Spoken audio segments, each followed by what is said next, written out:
Ингэж ч аяг угаадгүй юм да хонгор бэр минь.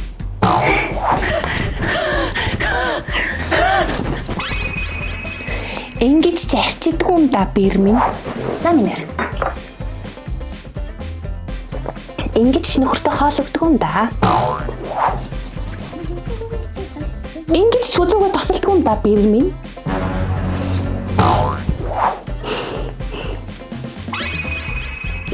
Ингэж ч амьсгалдгүй юм да бэр минь. Ингэж ч хөвтдөггүй юм да. Ингэж ч газар суудгүй юм да. Ингэж ч ирэгдгүй юм да бэр минь. Ээж. Юу гэж вэ? Оо, эхнэрт чи хэрхэн айлын бэр байх тухай хичээл загаал байж юм. Ээж та бас хаяа арай хэтрүүлээд тах юм аа. Хүдэ айртай болохоор л тэр шүү дээ. Одоо болно арай. Араа сүрүдрэ. За арай боллоо. Гэсэн юм яриад. Ойлголоо. Ингэж ч ойлгодгүй юм да. Хайраа. Надад хатам гэж аягүй хэцүү байна. Ингээл дээр. Хуулийн ерөн хэсэг ээжээс олдоод хамтдаа бай. Хэсэг холдно гэхээр Хамтдаа гадаад явъя. тэгэл таараа. Гэхдээ виз үзэлт гэж буу юм болох юм шүү. Хараа. Одоо виз хөдөлгөд өөртөө явж зоох ямар шаардлага байхгүй болсон бэлээ. Виз мэдүүлгийн агентлагт л хандхад болох юм бэлээ. Гоё устай. Тэгвэл гоё юм шүү дээ. Гэхдээ хамгийн гол нь туршлагатай найдвартай агентлаг сонгох хамгийн чухал юм байлээ.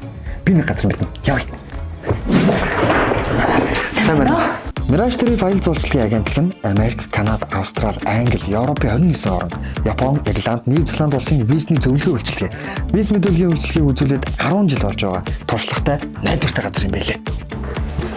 Өнгөрсөн 12 сард л эднийхээр виз мэдүүлсэн 96 хүн Америкийн нэгдсэн улсын 10 жилийн виз авсан байж лааж байгаа зүтэй. Лааж штэ.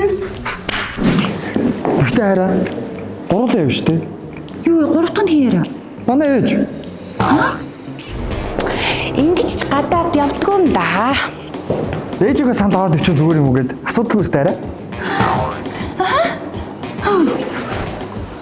Ингэж ч ухаан алддаггүй юм да.